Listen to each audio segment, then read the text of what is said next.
Hello all, welcome back to What Is This Weapon? I'm Christian, and today I've got a somewhat unusual version of a rifle that you may already be aware of. This is a Johnson semi-automatic rifle, but it's a Type V. There were actually two versions of this rifle originally made. The most familiar one will be the Type R, which we might show you a bit later, but this is the Type V, which has critically a vertical box magazine instead of a rotary one. Now, to really kick off the story with this, we actually have to go back a little bit to 1936, when the US Army introduces the Garand as its new service rifle. Now, this was quite a big step for a military to take in the mid-1930s. Not many countries were adopting self-loading rifles at this time, and also being quite a big deal, moving from a bolt action to a self-loader. This also attracted quite a lot of attention, and especially from a certain chap by the name of Melvin Johnson. Now, amongst other things, Johnson was an officer in the US Marine Corps Reserves, and he didn't have the best opinion of the new Garand service rifle. Just to take a quote from a letter that he sent to the British military attaché in Washington, he said, "My opinion of the Garand would be unfit to print," which by 1930 standards is utterly scathing. So, he thought he could do better, and he thought the US Army and his Marine Corps deserved better. And so he set out to make what became this self-loading rifle. So to look at the Johnson in a little bit more detail, first I'll get our reliable out of the way, and we can start looking in detail at how this thing works. So the Garand uses a long stroke gas piston to operate a tilting bolt or rotating bolt. In this case, it's actually a short recoil rifle, which means that the barrel reciprocates just a little bit with every shot. And you can see back here that the cocking handle is moving. That's because the bolt and the barrel are locked together at this point of firing. The barrel then moves backwards on firing. That forces the bolt against the cam inside, rotating it and allowing it to cycle back and forwards. That's a rotating bolt. And when we look inside this thing, you'll see that it actually may be a little bit more familiar to you than you might think. Now, to take this thing apart, we actually need to provide ourselves with a cartridge. Now, first thing we'll do is make sure this thing is clear. Remove the magazine, which is a little bit finicky. That's one of the things that the War Office had to complain about with this thing. Inspect the chamber. Safety catch on. And now we can start removing parts. So, I'll get these out of the way. We have to see a bit more clearly. So, we have a pin at the back here, which you have to push in. And this is sort of a three-handed operation. We have to then lift a plate at the back here, easier done with a second cartridge, and that will then come out, giving us access to some of the internals. We then have a keeper plate, which also comes out. And then we can remove some of the working parts. So this is the tail end of our bolt carrier, and that operates against a spring, which we can see the end of. This is the end of the mainspring here, which acts against this tail, and the spring itself is captive inside the buttstock. So with the tension removed, we can now look at getting the bolt out. And again, this one's a bit finicky. So we have to remove the cocking handle, which is done with this stud in the center here. We have to use, again, a cartridge to lift. Specifically, we're using the rim this time, lift that stud, which then lets us pull the cocking handle forwards off the bolt. And again, it's a bit awkward to demonstrate, but I'll do my best here to lift and push forwards. And there we have it. Alongside that, the extractor will just fall off. And now we can remove the working parts. And here we are. This is one of the really interesting aspects about the Johnson rifle. Our rotating bolt locks with this action here. So this is in its lock state.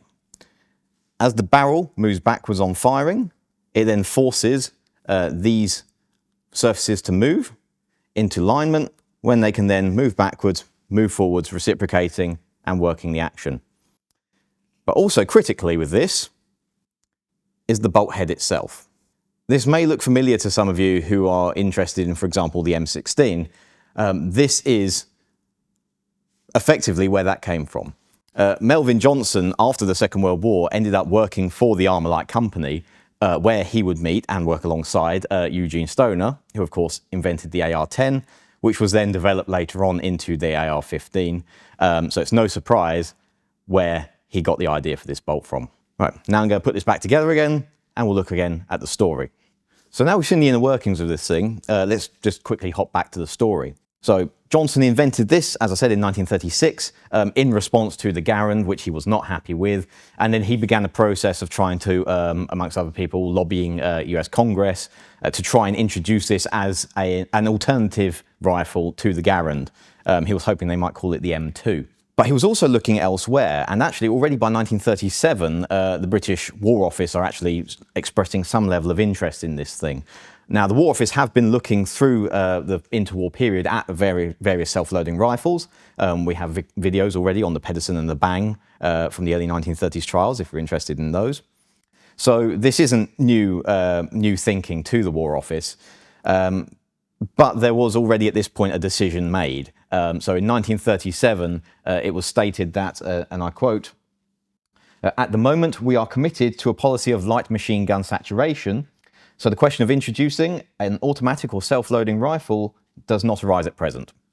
So they're interested, but it doesn't fit in with what the War Office are trying to do. They're mainly focused on getting the Bren running.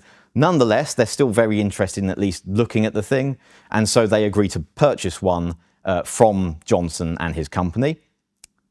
This is not that one. That one was actually delivered in 1938, and it failed miserably with horrendous misfeeds and failures to feed during its trial, acceptance trial. And in response, Johnson offered to either replace it with a brand new rifle incorporating modifications based on the British experience, or to take that rifle back and improve it. And so the War Office said, please replace it with a new rifle. This is that replacement rifle, and it took until early 1939 for it to be delivered. Now, this is still before the Johnson really sees its own in a military context, and so it's worth looking briefly at where this goes down the line, because with Britain, spoiler alert, it does become a bit of a dead end. So what you're probably familiar with in the Johnson terms is this. This is the model 1941 Johnson semi-automatic rifle. And this comes into being in 1941 as the model of 1941, introduced with specifically the Dutch East Indies Army. So at this point, the Netherlands is in German occupation, but the Dutch East Indies are still not occupied, and they're still working with the exiled government here in the UK. And they decide that they want to introduce a new rifle, especially with the increasing threat or increasingly threatening posture of Japan. So this was the rifle that was selected for that. In its original 3006 chambering, which was interesting because the standard Dutch service rifle used a different round at the time. But nonetheless, this has some interesting features that make it useful for a military context versus this one. So it's worth bearing in mind here, Johnson was actually making sporting rifles as well as military rifles, and that's actually where this one really comes from. So the Type V, as this is called because it's vertical box magazine, is specifically the sporting model. We actually have an example of the marketing leaflet that we can show you where they show this is the sporting gun. Whereas this is specifically aimed at the military market, partly because that magazine is a desirable feature.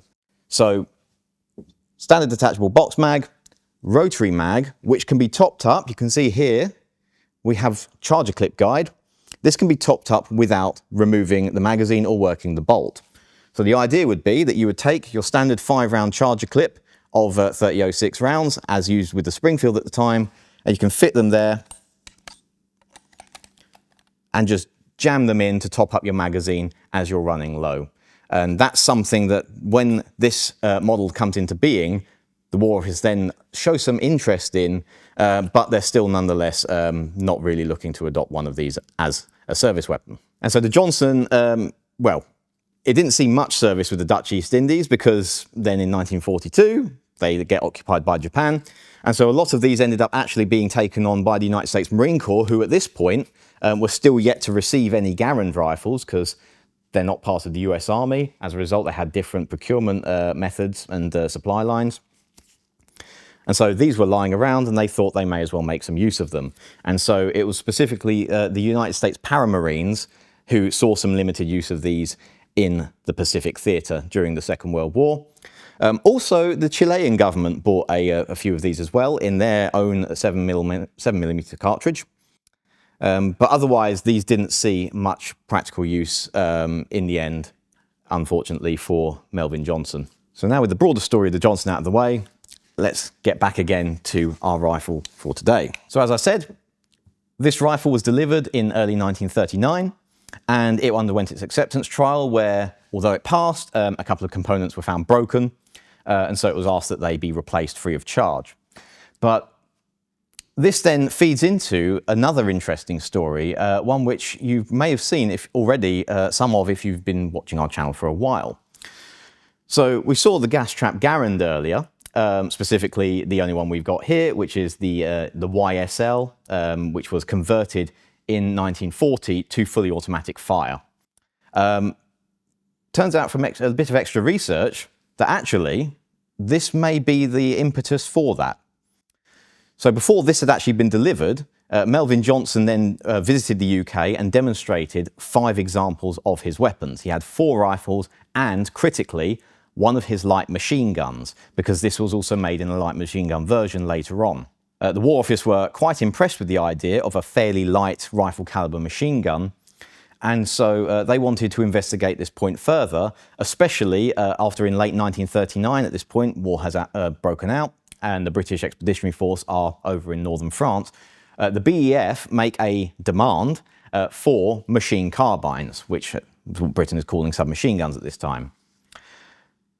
Britain has no machine carbines, or at least they have a small quantity which they've been trialling and provisionally testing.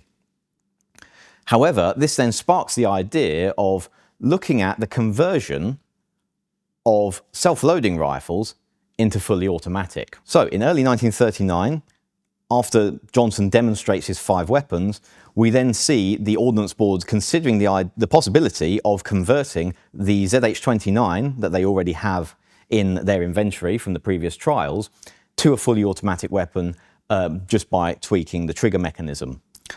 And then, much later in the year, in December, or November rather, we get the request from the British Expeditionary Force asking for automatic weapons. And this then spurs the Ordnance Committee or the Ordnance Board to then order the conversion of both the YSL, the American M1 Garand under the code name of Yankee Self-Loader, and the ZH-29 to fully automatic, but they also issue the same order to change this as well, initially. And the reason why they're doing this specifically is they're still skeptical of this idea of the submachine gun having, especially a pistol caliber submachine gun as we know it, having much practical military use. Rather, they're more interested in something a bit more powerful, which raises a very interesting possibility in early 1940. And if I can just read you a little extract from the Ordnance Board minutes.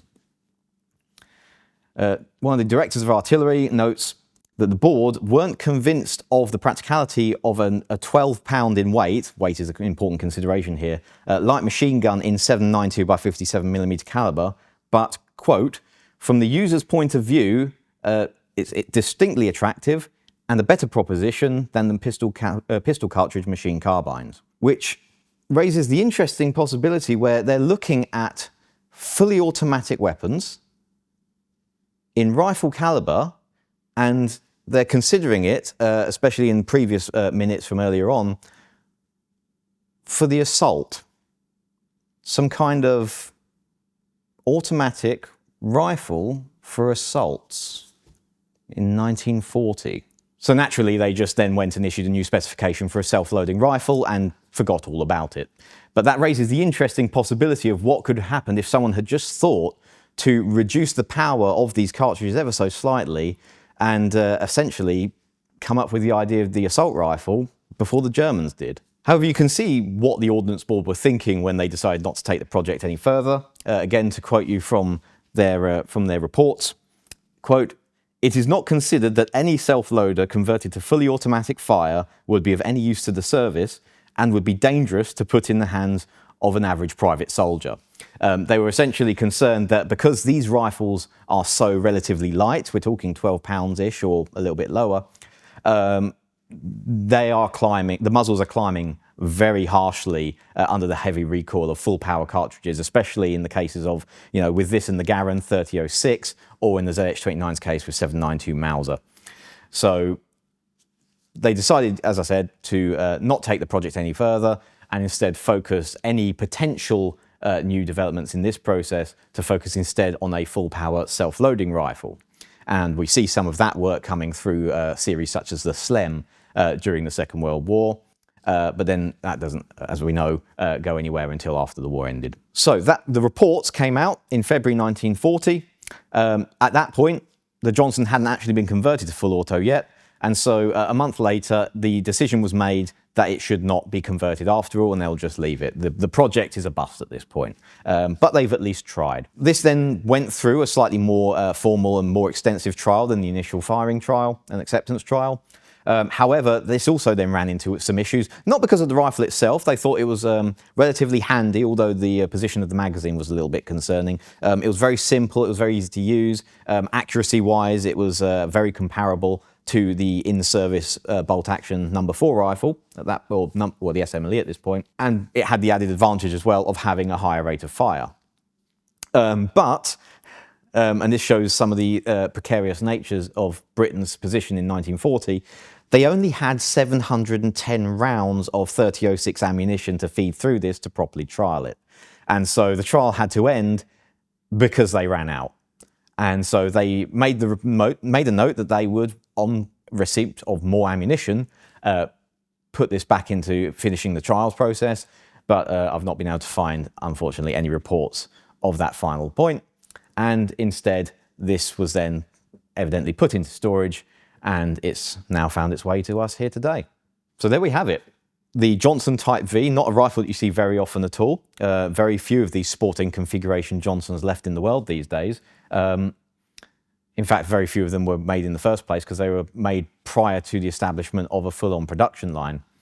We can actually see that with the manufacturer's mark here on the back.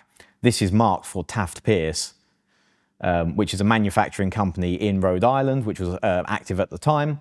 They were subcontracted to make these rifles by the Johnson Company. And then once the contracts had started to come in from, for example, the Netherlands, they then started to set up a company called the Cranston Arms Company, which then made the full-on production runs. So that's one of the other main differences here as well.